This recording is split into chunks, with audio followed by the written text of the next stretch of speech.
Okay, beautiful souls, I have got a very special guest. He's been on the Imani Speaks show several times, and he always wows us with his wisdom, his poetry, and now we can see him here live on video.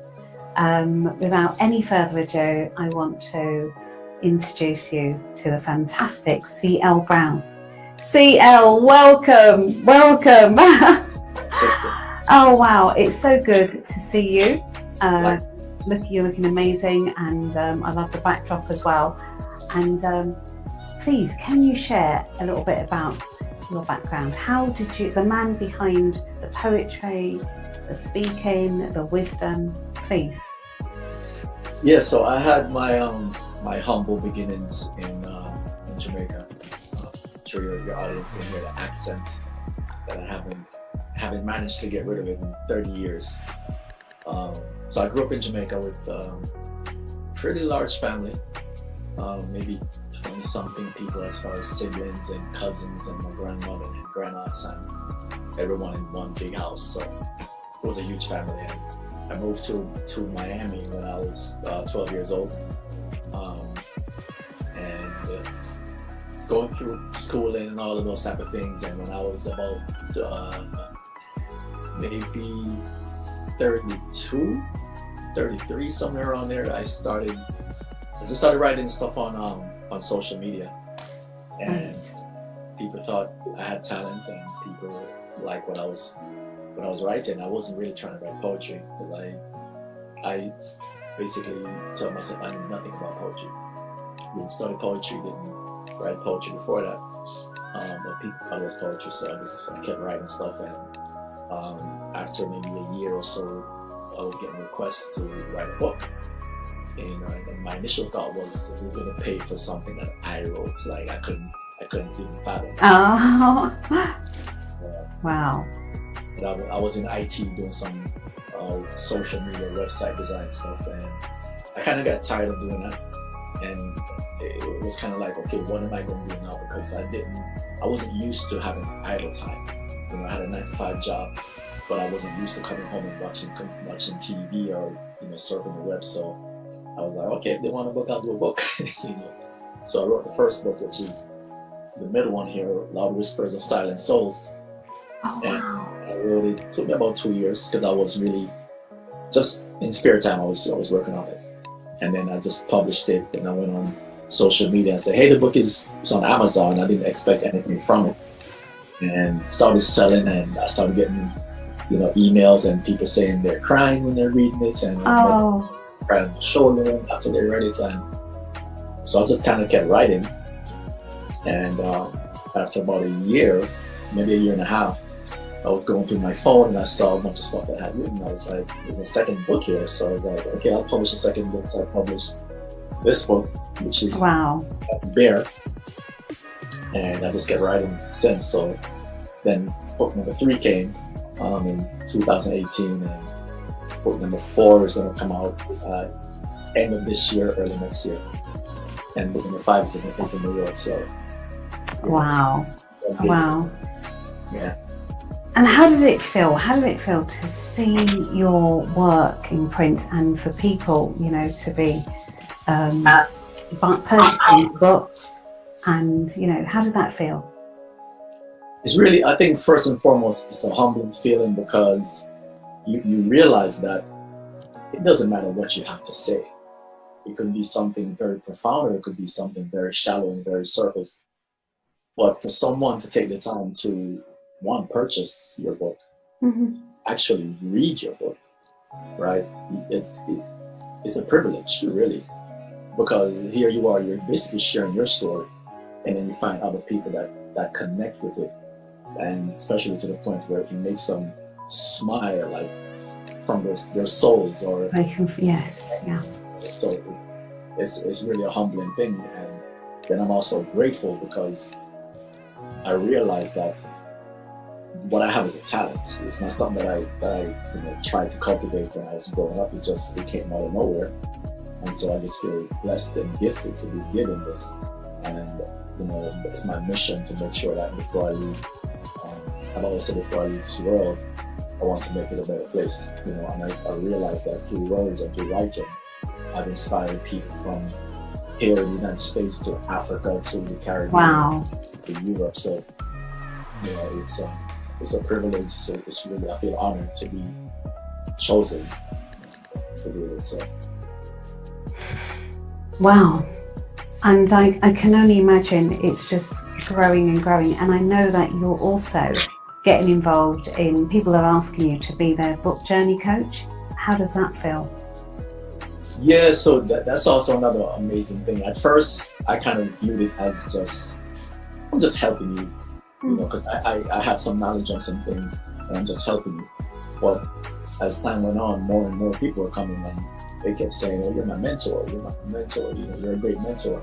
And I just get a joy out of helping people fulfill their dreams and their purpose, you know. So it's also very humbling and also feel privileged because they can go to anyone, you know. But I think because of the way how I approach them, and my thing is, if you have a story that this world needs to hear, I want you to get it out of you, you know. Because like I told one of them, I was like, you know, when you put a book out, you're putting out something that's going to outlive you. You can be dead, and 50 years from now, people can be reading your book, you know. And that's how I look at it. So whenever I meet anyone that they're like, "Oh, I want to publish and I'm not sure," I was like, "Yo, call me, you know, just call me and I'll help you," you know. So I get a lot of joy from them. Awesome.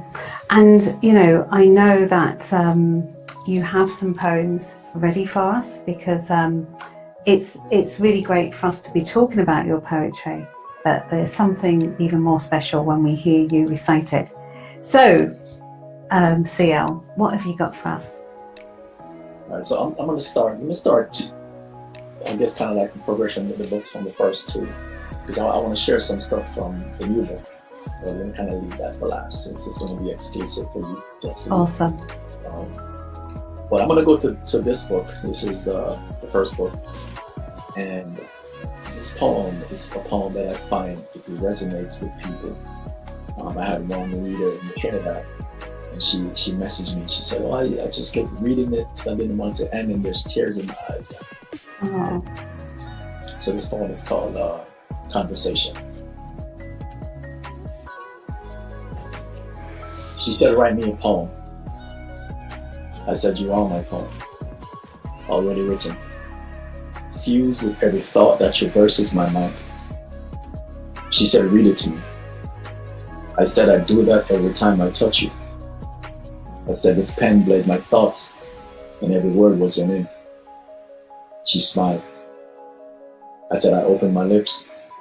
I kissed your lips. I taste your soul. Now I crave you like never before." I traced the contour of her face with my fingers. She said, "Why do you do that?" I said, "I love painting your portrait inside my soul." I said, "1,000 places I have journeyed, but I am home only when I'm with you." I said, "When I look into your eyes, I can't remember my lines. I try and try to remember past times, but I can't see past you." She said, "Tell me more." I said, "Your eyes are the doorway to my peace." I said, "Your mouth is an instrument, serenading my soul, playing for me the sweetest melodies, enchanting me as your lips move with the spirit of the spoken word." I said, "I lose myself with every beautiful word that breaks your lips." I said, "When you caress my face, you take all my strength, but I'm okay with that." I said, "I'm staying." She said, "Where?" I said, "With you. I'm staying." She said, "Why?" I said, "Because outside of you lies only death, and I so badly want to live." She breathed in deeply. She said, "When did you write this poem?" I said, "The day you were born." Her eyes grew soft, and her smile faded into the penumbra. She looked deep into my eyes and said, "I do not understand." I said, "When your soul was created, the void inside me was instantly filled." I said, "Till now I have waited all of my life seeking you, waiting to see you." wanting to touch you, needing to hold you. And now here you are in my arms, my beautiful poem. Her eyes flooded, and I kissed them. Her smile resurfaced, and I smiled back. She said, I really love this poem. I said, I have always loved you. Oh, wow. I can understand why the emotions when people, you know, read your work. And where did that particular poem come from? You know, where was it from? How did it come about? That poem was born. True story. I met a young lady years before the book, and wow. She didn't really speak English at all. She was from Latin America, and I didn't speak Spanish. So we spent a lot of time talking via Google Translate. Trying to, communicate, But she had this way of looking at you like she was literally searching your soul, your insides. And I remember one night we was hanging out watching TV, and she was looking at me, just looking, and her eyes was just like searching. And then the words of that poem started to like rise up. It started to rise through you, yeah, wow. And I never write in front of people. I always have to be alone. And so once I felt and heard the words coming, I told her, I said, I have to go. I said, I have to go. I ran up. You know, we wondered what happened, you know, why have you got to go? And then you met her with this beautiful. Does she ever get to hear the poem? I don't see it. You know, does she? I wasn't sharing my work with people at that time. I was writing. So I think she's probably seen it on social media. Right. I've never told her this is because of you. So I wrote the poem on the freeway on I-95 heading home. So wow. Yeah. And that's the thing. Do you find that most of your writing, does it come from reality, or does it come from, do you find you wake up and something inspires you, or how do you start your writing? How does it come about? I would say both. How I start is usually I feel it. I'm not the type of writer that says, okay, I'm going to sit down today and I'm going to write a poem about XYZ. Yeah. It's usually a conversation I'm having with someone, or maybe a song I'm listening to that basically conjures like some feelings, some emotions, and I sort of feel it like bubbling on the inside, and then it's like, okay, I have to get this out. Which is why I had to go out of her house, because you could feel, yes, yeah. Oh wow. And it's what I'd say to you, because I know you have different areas that you write about, but mostly love. What is it for you? Why do you think love is very important to you, or one that's the most easiest that comes to you? I think, well, a friend of mine told me this. She said, after I wrote the first book, she said, "You're a hopeless romantic," and I was like, I never saw myself as that, because actually when I first started writing, I used to write a lot more militant, I would say, like black empowerment, anti-establishment, and then I didn't really choose to write about love. I just sort of transitioned into it. And what I found was that when I wrote about love, I had black people, white people, Asian people, they all basically could connect with it and relate to it.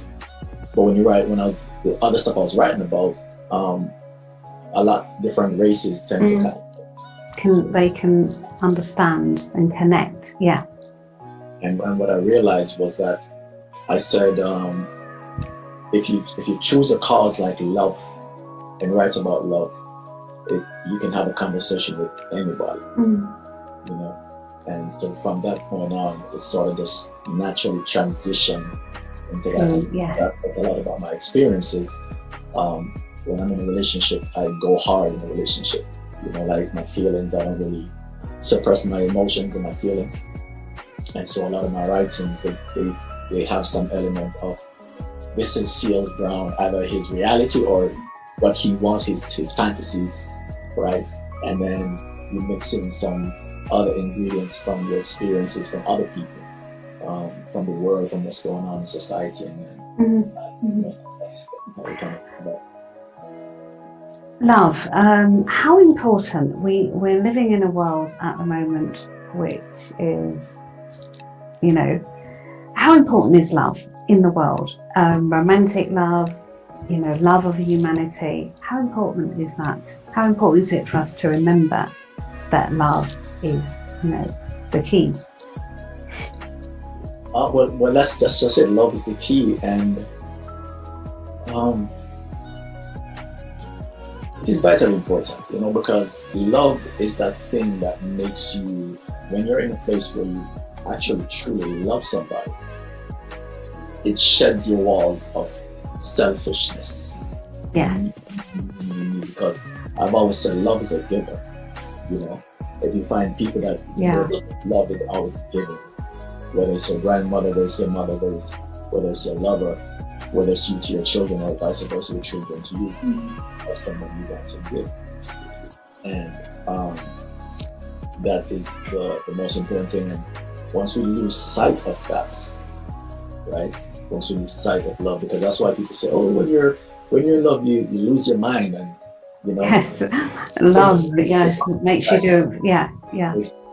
I think there's a song that says love makes you do crazy things, right? Because love tends to always want to please the other person.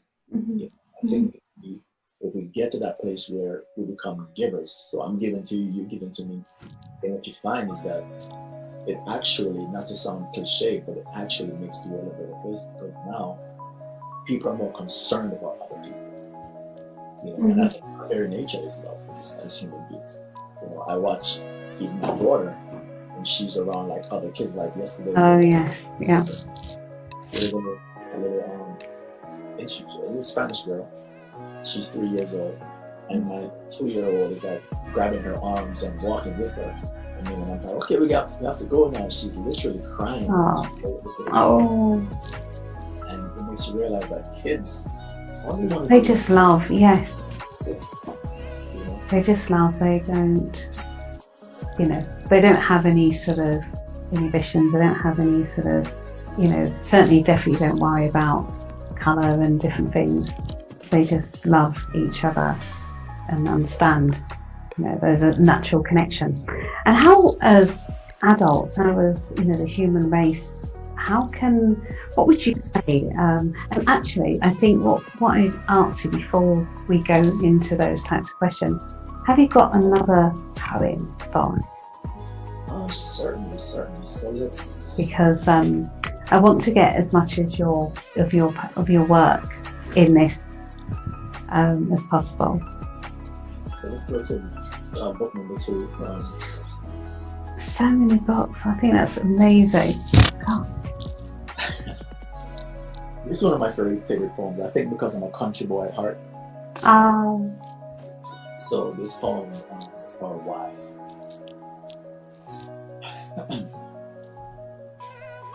I asked the wind. Yes, the wind. He said, receive me into your soul. It is then I was bewitched by your scent. Now I cannot breathe without you anymore. I asked the trees and the mimic through dance the freedom I saw once in the gracefulness of your touch. Now I sit in the concert of countless leaves, hoping to relive you just once more. I asked the stars. They said we are ashamed each night she opens those eyes. I asked the moon, and she spoke of the blessing she was given each night she made her soul to freely roam from her skin. I asked the sun.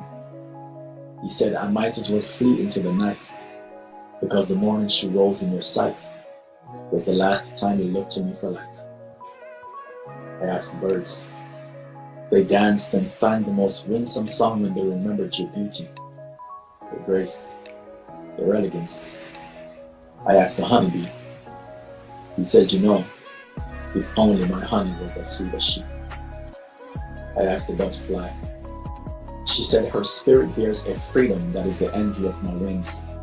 Now I desire only to fly in the playful streams of her vibrant thoughts. I asked the clouds. They said, oh yes, we adore the melting of our souls upon her covering. Now I lay beneath countless droplets of the rain, hoping you'll saturate me once again. I asked the river. She boasted of her sensual curves carved as she meandered through your flawless figure. I asked the white lotus, purely gorgeous for flower. She said, I am but a whisper of the splendor she has to offer. I asked the fire. He begged for a sip of water, said he sparked inside your soul and found his flames in complete danger. And so you see, my daughter, I've inquired of everything, and they've all said the same thing. You are the epitome of God's perfection, and that is why I love you. And even when time reaches a time when she needs more time, even then, I will still be in love with every single thing about you. Love that. And I love that you give the elements a voice, and you kind of take us into, you know, their world, and it's beautiful. And you know what I'd ask you, Seal?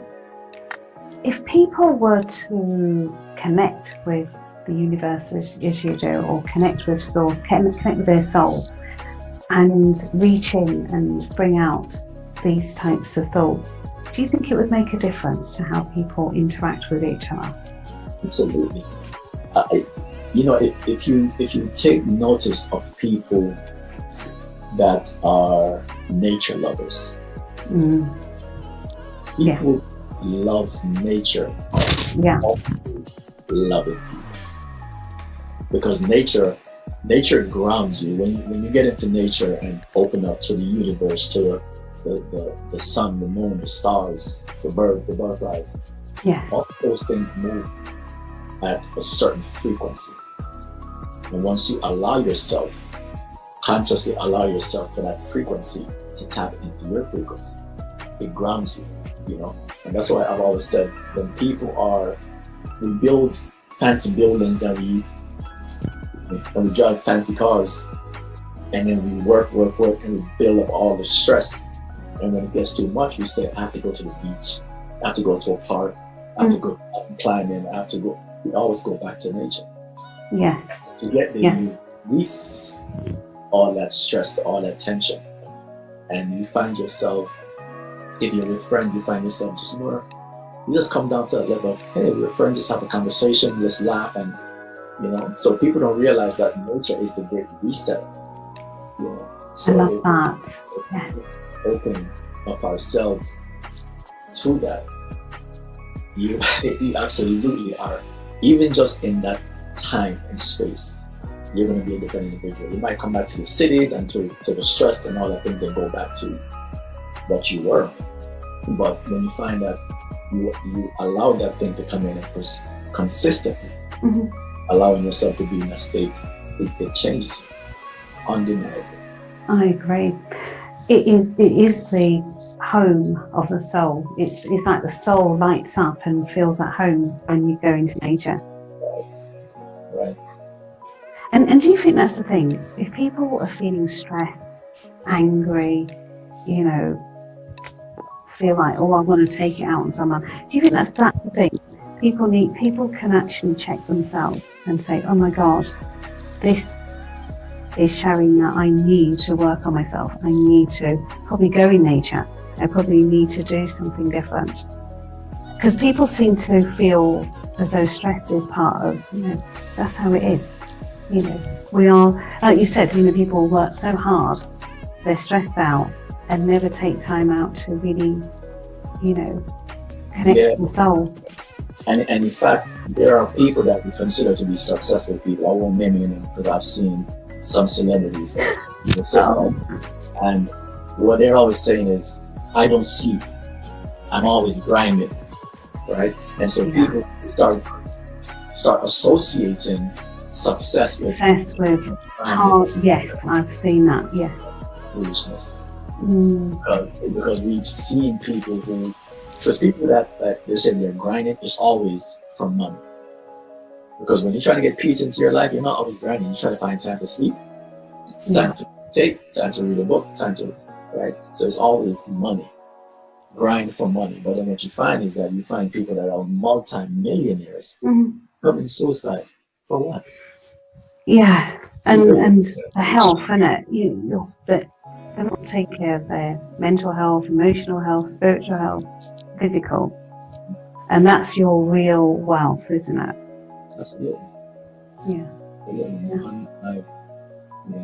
So I think it's important for people, and that's why with my work, I think one of the reasons why my work is the way it is because I don't write for money. You know, thanks be to God that I have a job I can maintain my bills and I can eat. So I don't have someone saying, put out a book now because I need to sell these books. Yes.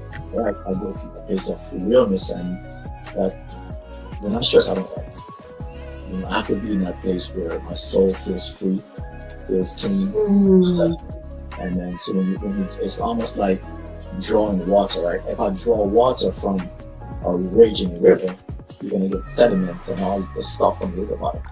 But if I draw water from a lake, a very serene lake, it's very calm. Yeah.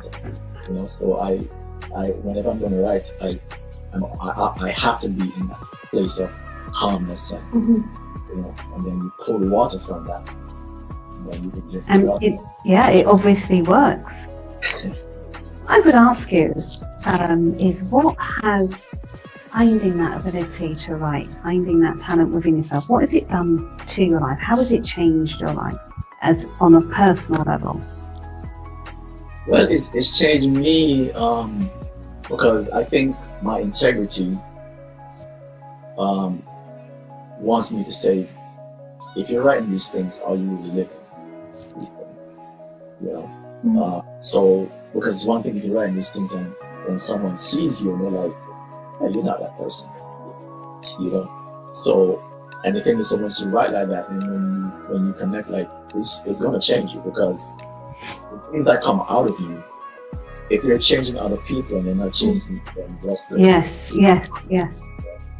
Because I've met a lot of people that tells me, men and women, like when I read your words, you know, I feel this way, I feel that way, I feel at peace. You're so spiritual. So how can they have that impact? I mean, that effect. How can the words have that impact? Yes. And not on me, you know. So it makes you better. It makes you a better person. So the peace within you, they're able to tune in and they're able to feel that peace within themselves, and that's the connection. Absolutely. That you're sharing. Absolutely. CL, have you got another poem for us? Yeah. See. It is so calming. I feel so calm. You know, seriously. I'm just always when I hear your work. And it's so good to see you doing, you know, what you do as well. And while you're doing that, I know you perform live, don't you, as well? I do. I perform. Yeah. What's that like? Live. I can only imagine. Oh my goodness. Thinking, and sometimes I don't feel nervous, but maybe 90% of the time. But it's like once I get on the microphone, it's you know. But it's amazing because when you do it live, and then a lot of times when I'm doing it live, there's a live band and they'll play instrumentals behind. Oh, so lovely! Yes. That combination of lyrics, poetic lyrics, and music, which I love music, and music it makes everything better. Wonderful. So I've seen people in the audience crying when I've read at certain places. So I love. Yeah, you transport people back to themselves, back to their soul. Yeah. And you know, imagine if people were doing that on a daily basis or a weekly basis, or you know, we would have a very different world, you know, people would be different. Even though I think for the most part, most people, you know, find it easy to connect when they hear something, you know, or hear the words that you speak. But it's like, you know, the few people who have hardened their hearts, tend to cause the problems in the world. But here we are, we're going to hear something from D.L. Brown. This is this is going to be in a new book. But you know, we're going to show, like, I have to give you exclusive, like no one's heard these poems really. And this one is called Of the Nature of Love. Keeping on that theme. Go ahead. I remember when your words felt warm, safe, how they danced like midnight flames, and the way I disrobed in my soul of resident disquietude before you. I remember when they became naked, cold, how I wrapped my ears around them and held them like a long-lost friend. But then your words became distant, silent. Still, with my entire heart, I listened. And not to my surprise, love was still there, speaking. You see, though you grew distant, dormant, love was still moving. And though I lost my way inside of you, love was still there, guiding me back to myself.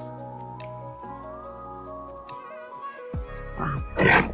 Short and sweet, and back to the soul. And that's the thing, it's like we said earlier on, you just feel when you open up that part of yourself, it's, you know, you feel as though you're home. When you're out there competing and, you know, all the mayhem, you feel out of sorts. Yes. And how important is it for our young ones, children, to be able to kind of open and connect with their soul through poetry? Would you advocate that? That is a very important part of learning for young ones. Absolutely. In fact, I don't want to say my dream, because I don't so much like the word dream, because I think my dream is like some distant thing out there. But one of my missions is to create an environment where we'll be able to like mentor kids. And wonderful. I guess my primary reason for doing that is because I think to myself, I didn't start writing until I was 30 something. I was probably like 31, 32 years old. Wow. And I've always asked myself, where would I have been, or what could possibly have happened if someone had seen this in me from a younger age and cultivated it, you know? So it's my hope that maybe we can find some children that maybe this is their path and this is their destiny, that we can tap into it at an early age and help them cultivate that, you know? So I think it's just art in itself, generally speaking, it makes you an open person, it makes you open, it makes you more conscious, it makes you more tolerant, you know. Maybe I might even say intelligent, you know, because the difference between being smart and being intelligent, right? Yeah, definitely. Spiritual intelligence or wisdom, my goodness. Yeah. And it's like when you think about a gift, say someone hands you a gift, you feel happy and it's like, wow. So obviously when you're tapping into your gift, you're going to be at your happiest. You're constantly opening. Yeah. And it's sometimes you don't even realize it, because sometimes, I love to write. Like when I'm writing something, it doesn't feel burdensome, it doesn't feel like I'm working, it just feels it's just natural. Yeah. You find someone that connects with that. But sometimes people might connect with something more than you connect with it. You know, because just because you wrote something doesn't mean it was for you. It could be for somebody else. Somebody else can, yes. It's like, oh my God, this is what I needed to hear. Yeah. So yeah, if we can tap into the younger generation and sort of, because the world is leading in one direction, right? We know clearly, we've seen it. We need to see it. And so we can kind of tap into them and say, hey, what about this path over here? You maybe there's another way. Yeah. Change. And are you finding that young people are, are they drawn into it? Are they, how are you? I know you haven't started yet, but are you finding that young people are showing the sign that, they're interested? Yeah. I did. My neighbor, she's a kindergarten teacher, and she asked me to to speak to her kids. Oh.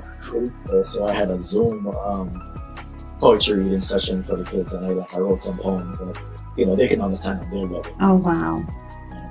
They're like, I write poems too, so and even like sometimes when I go out, I met people that they'll say, "Oh, this is my first time at a poetry event, but I'll be back," because they always love it. It's like a lot of people don't realize how beautiful and powerful and just it makes your soul feel good, until they get into that environment. So a lot of people that think they don't, they just haven't been exposed to it.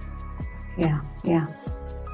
And I know when I speak to you, I always bring up this thing that you said in the first time I spoke to you, how men, will come to you and say, "Oh, can you help me to write like this for my lady?" And are they still doing that? Are you still finding that men, want you to write a specific poem or help them to find their own voice and write for their ladies? Yeah, what I get mostly is they'll buy the book and say, "I'm going to read it too." And there's been times when it's like, I want to read this to my girlfriend, but there's been times when it's like, I want to use this to pick up women. Oh, and you're like, yeah. Wow.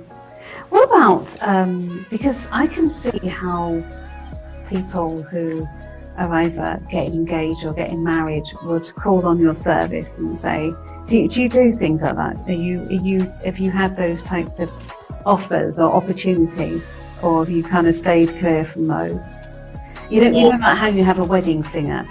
I can imagine, people wanting you to, recite some poetry on their big day. I haven't had that. I'm not sure if it's something that I want to do though, because the thing is, because when I write from what I Yes, yeah. Right? So if it's a thing where I can get to spend time with a couple and feed off their energy, and then I can basically embody their emotions and things that they can't really express. But before you say, "Oh, hey, write a poem," and I haven't. You'll be like, "Not today." I hear you. Yeah. Right, words. It sounds good, but I'm more interested in what do you feel when I write these words, and so I would prefer not to be the. Yeah, I hear you. I remember that she would reach out to me and say, "Hey, write something from my husband," and I wrote it, but it was like, it's hard because I don't really know the guy. Oh wow, yes, yeah, because you've got to get whatever she's telling you about him and try to put it in words that she can recognize that is going to also touch his, and it's like, oh my God, yeah. And part of it is like, if, for example, a woman asks me, like, I want to know your language. How would you express yourself? Because if I write something that is way off and your husband is like, it's almost like buying a Hallmark card, right? These are not your words. So it's not so much about the words, but the language behind the words. The language, I love that, yes. If it's more you get to know your partner, then I can write something that not that it sounds like you, but it's like I'm basically interpreting your feelings, your emotions. Because I've had people that said, I read one night, and this girl came afterwards, and she said, when I listened to you, she said, now I know what my husband has been trying to tell me. Oh wow! Oh my God! He wasn't even there. So he said, now I know what he's been trying to tell me. So. And that's what you want. You want someone you want to get the language. Yeah, the words are important, but you want to get the language. It's all locked in here, isn't it? And it's like, yeah, wow. And how important is it for people to unlock what's inside them and really express themselves and open that door wide for their partner. How important is that for a relationship, do you think? Well, if you're not doing that, then you're really leaving a lot on the table. Because if you really think about it, when you're with somebody like I'm in love with you, I want to be with you, you're trying to get to that inner person. Yes. Yeah. And when it's almost like you go to, the Bible talks about the Holy of Holies. You have the outer court, and then you have the Holy of Holies. It's that sacred place. But imagine if you go there and you're not, and if the door is locked and you can't get in. It's like, where's the key? Yeah, oh my goodness, yeah. It's like you're going to kick the door in and go in there and get that source. But yeah, so it's important to open that up and let people know. When people have been hurt, people have gone through, hurt after hurt after hurt, and they're like, CL, I'm scared to share how I feel with my partner or even with people. What would you say to that person who's too scared, who's locked the door, put a padlock on and a gate? Actually, I've had people, especially like on social media, they'll message me and ask me these same questions. And my first thing is always guard your heart. If it's someone that you just get because people sometimes have ulterior motive. They have the nice words, they take you out to dinner, and they really just want one thing. So my thing is always guard your heart, and give the person room and time to get to know the person. Yeah. Eventually, the real you comes out. So I have women that they'll message me and say, "Oh my God, I met this guy. He's a great guy." And me, I'm going to give you the perspective from a guy, right? Mm-hmm. Yeah, of course. I always say, if a man really wants you, there's virtually nothing you can do to chase him away, right? If he wants you, he wants you, and you could put up walls. Yeah, it's true. And stay out there, but men who want an easy meal, the first resistance they meet, they'll take off running. Right? Yes, yeah. So make sure that they're true to what their intentions seem to be. Make them work for it. Because the man who wants it, he will work for it. He'll crawl at that wall, bare-fisted, until he rips it down to get to where he wants it. I like that advice. I think it's so important as well. And like you say, people have to. I think what I'm hearing you say is definitely be open to, sharing contents of your soul and your heart, but also be logical and be sensible and have boundaries while you're getting to know somebody and you're building that bond. Yeah. Because part of it is when you decide that you want to be in love, you have to accept the risk that you can get hurt. Yes. But that's what people don't want to hear that. It's like, no, I want guarantees. It's like, I heard Will Smith was talking once, and he talked about, paraphrasing, he said, something like the greatest things in life are on the other side of fear, right? If you want to be in love and experience that, you have to risk being hurt, because that's how you're going to get to that place of bliss, right? You have to get through that. But if you are, because I don't care if the guy is or the girl is like flourishing you with love and doing all these things, you yourself are still missing out if you're shut down, right? Because until you open up, it's like a flower. When you open a flower and you come and the sun can everything. You have to open up and experience that, and no one can shower you with enough things or words or whatever until you. It's like if the flower is closed up, the rain could come. It can't get in. Can't get in. It'll dry up and just wither away. So, and I think what you're saying there is so powerful, because you're saying, if you go in and you do your best, you bring your 100%, and the other person bring their 100%, and you also feel, this person, it may change. You may be able to handle things and see things coming before they happen. Whereas I think what happens to people is they go in with, this is the person, and they kind of get comfortable and they relax and they think, oh, we're here together forever. Yeah. And that is what is painful, isn't it? It's that you invested in this forever, happily ever after. Whereas if you take what I'm hearing you say, take it one day at a time, and still know that things can change, anything can happen. Yeah. But at least your eyes are opened. Whereas when you go to sleep in your relationship, you could wake up and find yourself somewhere that you think, I didn't sign up for this. And what you said about sleeping too, because while you're there sleeping, wrapped up. And you awaken like, what's happened? Where are you? You're That's on blurred speed. the best sleeping. I mean, one person's up and they're looking for an exit. But you're saying be wide awake, but open your heart and share. And that's beautiful. CL, have you got a poem for us, please? Of course. We'll go through this one of my favorite poems. This is my lovely guest, C.L. Brown. He's a poet, he's a book journey coach, and he's, revolutionary. He's changing, let me use that word. He's changing how, people express their soul, the contents of their soul. And here he is. All right, so this poem is called Endless.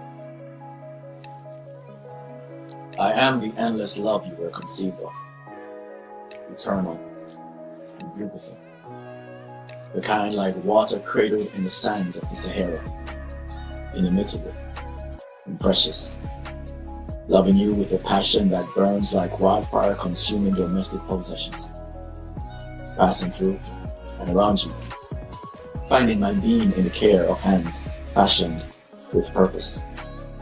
And sweetheart, the things I see making passes below your surface. My God, I am too selfish to speak of them, but somehow I manage to give away bits when I am the recipient of my heart's whispered secrets. Darling, of all the sweet things acquainted with my lips, you are unparalleled. And so like a honeybee patiently searching for that perfectly saccharine sunflower, I'll impart unrushed kisses inch by inch until every mystery hidden in your skin tastes familiar.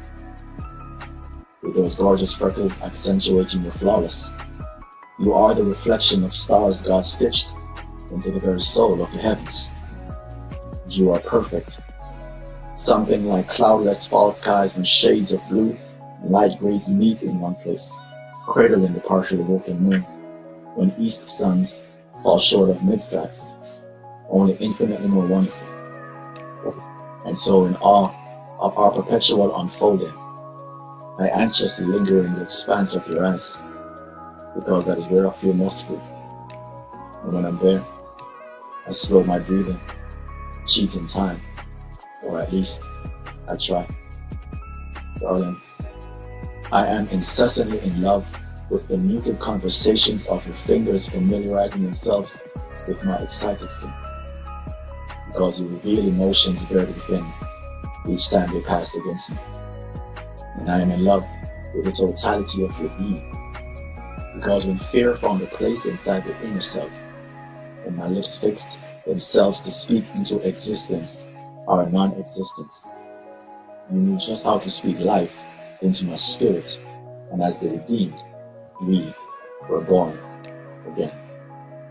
Darling, beyond your lover, you're my friend, and if in death God should ask me to live again, I would sin again, with you again, making love a lifetime, just to die again. then repeat you, then repeat you, and then repeat you all over again. Beautiful. Just the voice and the words and just the, where you're transported to. You can, you take people on a journey, and that's so beautiful. CL, how can people get hold of your books? How can they get in touch with you for some book journey advice? I've got more questions. I've got a couple more questions, but I feel it's time for you to let people know about your books. If you can tell us the titles, how they can get hold of them, and where you are on social media as well, so they can get in touch. So first of all, my website is clbrownbooks.com. On the website, I have to set up, on the website you can get to the books on Amazon, if you're in the United States, Barnes & Noble, Books and Books, and these books are on websites literally all over the world. So if you're in the UK, if you're in Asia, you will find them online. And so as far as the books, this is the first book again. It's titled Loud Whispers of Silent Souls. My second book is titled Bare, as in naked. I love that. And this is Awakening the Trinity. And I love this book. This was an original art piece from a Kenyan artist. So beautiful. I have to come a little bit close because my eyes. But it's beautiful. My social media, mainly on Instagram, it's author CL Brown. I'm also on Twitter and Facebook, facebook.com/author CL Brown, but I spend most of my time on Instagram. So if anyone has questions, if they want to, purchase the books, get like signed copies of the books, or if they have questions about publishing or whatever the case is, they can visit my Instagram. And also, I regularly share bits and pieces of my work on Instagram. A lot of the stuff that's in the new book, I'll share little snippets here and there, so people can get an insight as to what's coming and what I do. So absolutely lovely. CL, you're doing what you love. You found your gift and you're sharing it with the world, and people, love what you're doing. Can't get enough of what you're doing.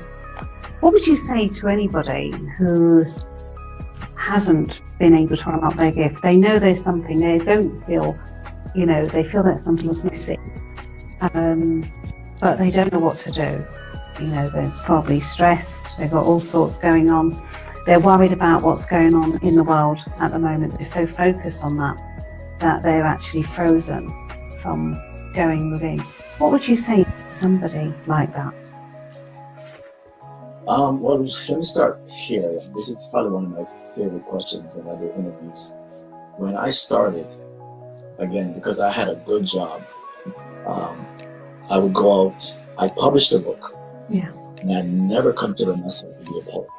I never considered myself to be a published author. I would go out to read and I would see people doing music and poetry and spoken word and all these things, and they were so passionate. And I wasn't. And my crutch was, I have a good job. Yeah. Right? And it wasn't until I became a believer in what I was doing. Now the question is, how do I become a believer, right? It took me a long time to believe that what I was doing had worth. And I credit my journey a lot to the people that were saying, you're gifted, you have something, you're special, you're talented. And so what I basically did was, I consciously decided to believe in what they were saying, and in time, it made a believer out of me, right? Because once you start to see the impact of what you're doing is gonna make you a believer, right? So I always tell people, even if you don't believe in yourself, believe in the people that believe in you. Wow. Yes. Just walk, because you're being called. Your gift is a calling, right? If you hear someone calling your name over there, you might say, well, I don't know who it is, right? Yeah. But I want to find out who that person is. You have to walk over there, right? So just take steps towards it, and remember that, because I meet people that they say, my life is so busy, I'm stressed, I have kids, and the thing is, your gift, and some people may not agree with this, but your gift is your fruit. And a fruit is always young and green and fresh. Ready to, yes. Right? Yeah. Ready to eat. And it begins to rot, right? If you don't eat. Yes. You know? So remember that your gift is not timeless, right? So if you, and the thing is this, even though your gift might change with time, there are things that you need to get out today that if you get them out 5 years from now, you've already missed that window, you know? So what I'm saying is, understand that if you're stressing all these things, that stuff is pretty much always there. You know, some people, like, I have stressful moments, but I have a very stress-free life. Yes. Some people have a stressful life. All the time, yes, most of it, yeah. So when you have that moment, that little stress-free moment, take that moment to invest in yourself and in your gift. You know, if it's writing, if it's music, if it's dancing, if it's art, whatever it is, if it's just helping people, find those little moments in life where you can work on that. Because then you find in time it might take a year, but you realize, wow, I finished writing a song. Wow, I finished writing a book. I wrote 10 poems, right? But if you keep saying, when I have time, you won't get that time. You know, when I did this book, I was researching how to publish it because I knew nothing about publishing. And one of the things that I heard was that if you go with a traditional publisher, then they take your book and not ever publish it. Take your book and they might publish it 2 years from now, 3 years from now. But I felt within myself that this work was important enough to be released at the time it was released. You want it, yes. I didn't want to wait because, again, your gift has an expiration date, and it's always changing. It's shifting all that, yes. So for today, you can't do that 10 years from now because you miss. You know, and again, keep in mind that your gift is to enrich people, and yourself is to feed people, right? So if someone that you're being called to speak to someone because they're in this state in their life, right? And then 5 years from now, they've transitioned, right? Yes. The food that they needed here, they transitioned 5 years ago. Now here you come 5 years ago trying to give this food that my diet's changed. I don't eat that stuff anymore. I don't need that anymore, right? And so you find that you're putting out a piece of work, which I have money from it, but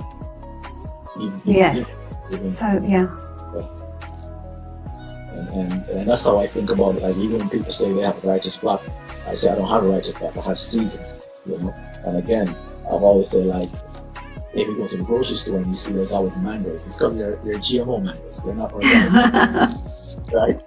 So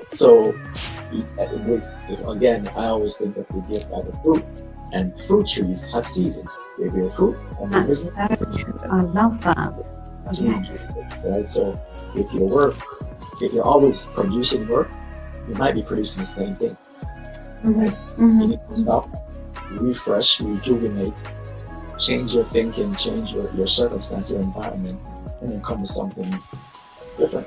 Something different, something new and fresh, and wow. If green and growing, yes. So, you know, if you feel blocked, sometimes you need to breathe. You know, there are times when you need to write, but there's a blockage, and you have to figure out, how do I get around this blockage?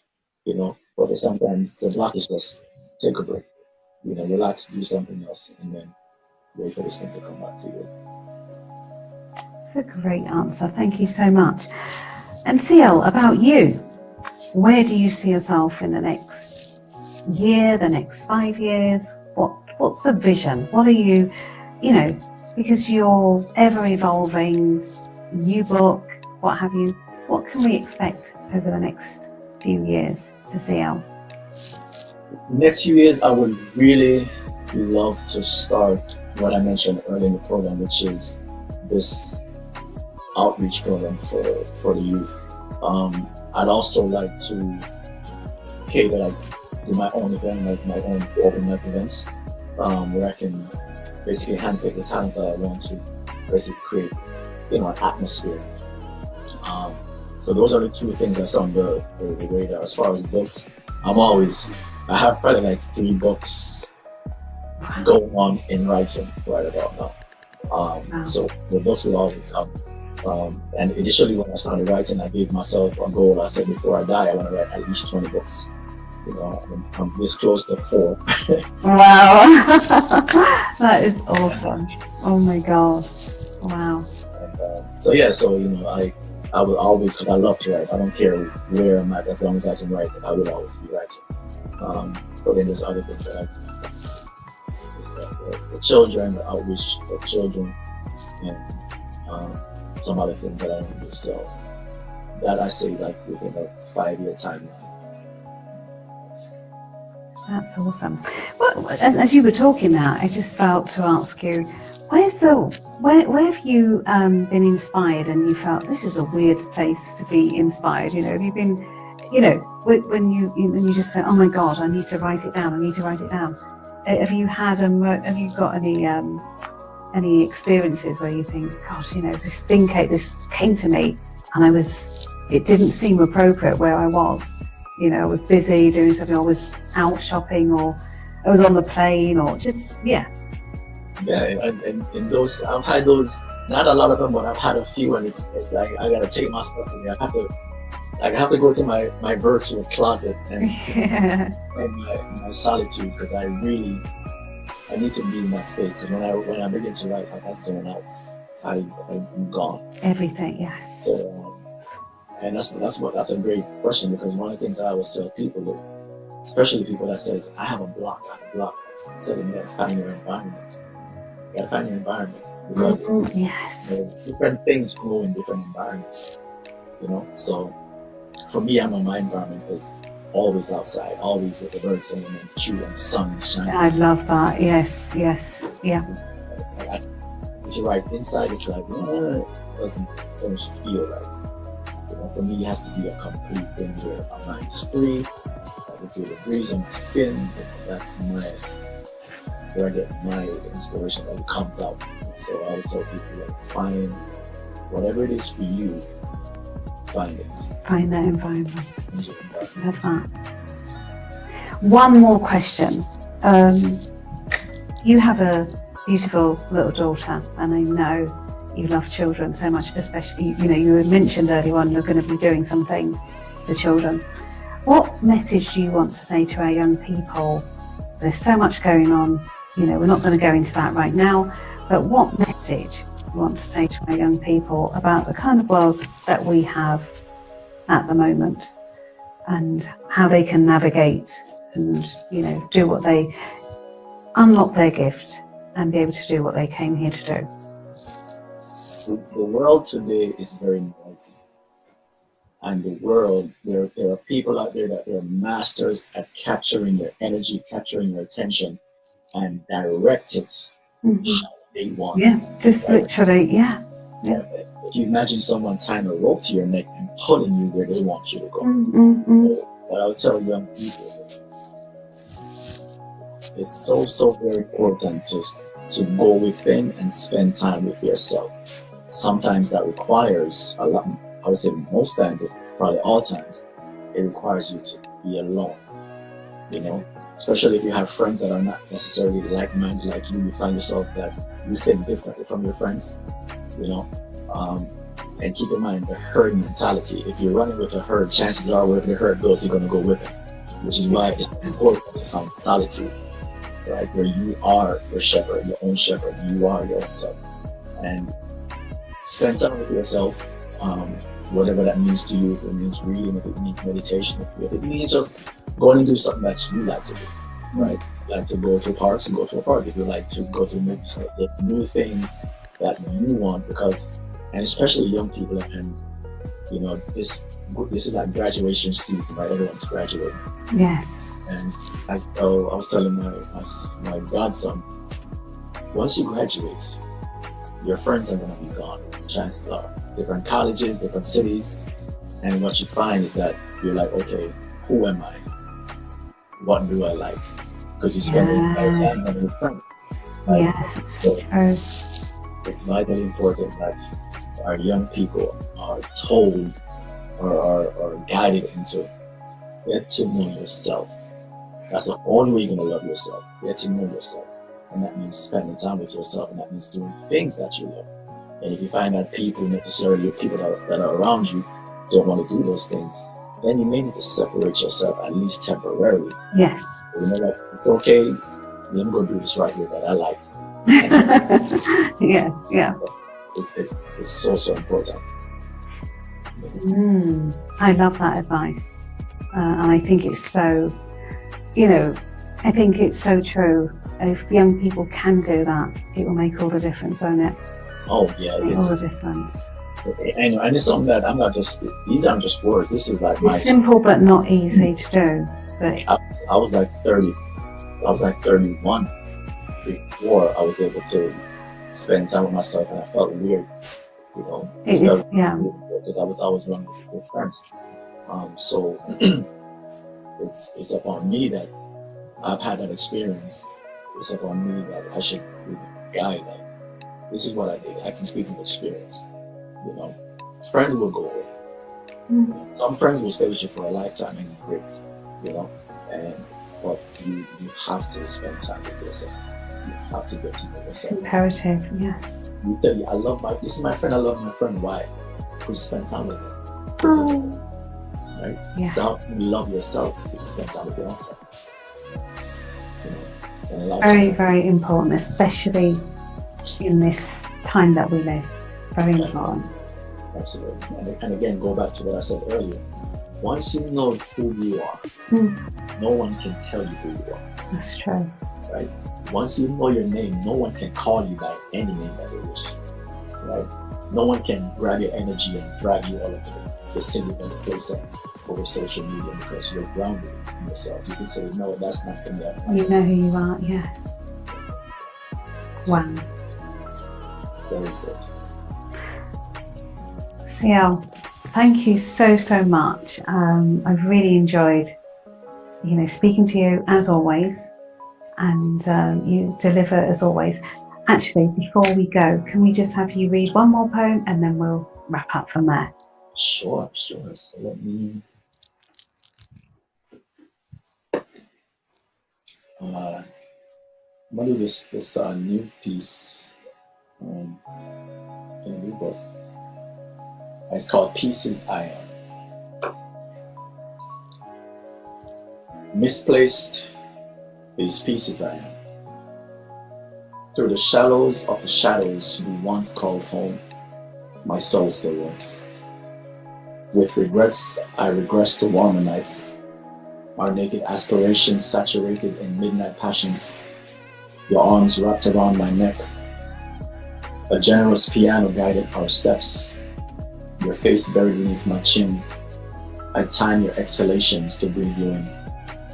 Not even God has been so close to me. Sometimes I attempt to surface for a breath of freedom beyond us, but the memories pulled inside lies vast and profoundly deep. Sometimes I drift while I sleep, shifting between sound reason and that place rational minds are forbidden to speak. Sometimes we meet, bare feet, along the path, fearful hearts fearing adventure. Somewhere between your need to be away from me and my need to tell you that home still feels like me. One night, our morning saw us together, your bare feet on the way back to leaving me desolate. The rising sun unveiling things the crescent moon kept hidden, my heart becoming softened, your lips repelling silence. You feel like home again, you said. Then I pulled you in, closer than you've ever been. When I awakened, the sheets perfumed of you. I could still narrate the texture of your skin, translate the pattern of your breathing, and the taste of your lips lingered sweetly still inside my mouth.